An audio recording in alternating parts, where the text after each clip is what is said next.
আজকে আপনাদের এই আশ্রমে পুজো পাঠ চলছে, কারণটা কি?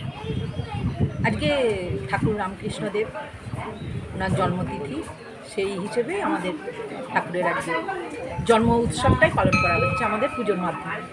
আপনারা সকাল থেকে কি পুজো অর্চনায় মেতেছে? হ্যাঁ, কেমন লাগছে? আমরা প্রতি বছরই করি, প্রতি বছরের নয় এবছরও করছি। ঠাকুর, মা, স্বামীজি তিনজনেরই জন্মতিথিতে আমরা এখানে পুজো অনুষ্ঠানটা করি। আপনার নাম? আমার নাম আলপনা সিংহ। এই আশ্রমটা কোথায়?